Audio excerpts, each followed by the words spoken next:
দর্শক, আমি আব্দুল হামিদ শেখ এই মুহূর্তে অবস্থান করছি যশোর কোতোয়ালি মডেল থানা এলাকায় এবং আজকে IBN 9BDর মাধ্যমে আপনাদের জানানোর চেষ্টা করব যশোরে যে সড়কগুলো রয়েছে তার যানজটের চিত্র।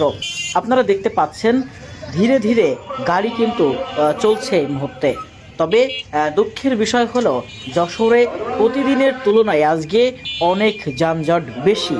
তেমনটাই বলছিলেন এখানে যারা গাড়ি চালায় এবং যারা ট্রাফিকের দায়িত্ব পালন করছেন তারা। আসলে যশোরে কিন্তু অনেক মানুষের বসবাস এবং এই যশোরে কিন্তু অনেক গাড়ি, এই গাড়ির চাপে এই সড়কগুলো কিন্তু ভরে যায়।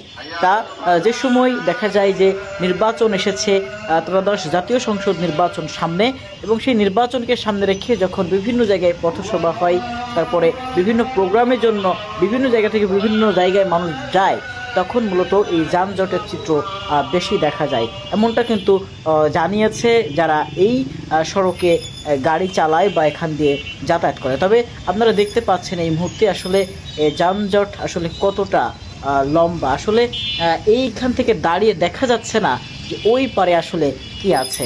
তা এরকমের যানজট প্রতিদিন না থাকলেও, তবে যশোরে সবথেকে সত্য কথা হচ্ছে যশোরে প্রতিদিনই ঢাকার মতো যানজট না থাকলেও অনেকটাই যানজট থাকে।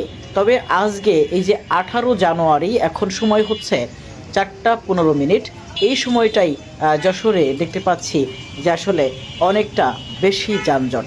এবং তেমনটাই জানাচ্ছিলেন এখানে যারা প্রতিনিয়ত গাড়ি চালান, যারা এখান দিয়ে যান, তারা জানাচ্ছিলেন যে আজকে তুলনামূলকভাবে অনেকটাই যানজট বেশি। আজকে যশোরের থেকে এই যে যানজটের শেষ খবরাখবর আমার কাছে এতটুকুই ছিল।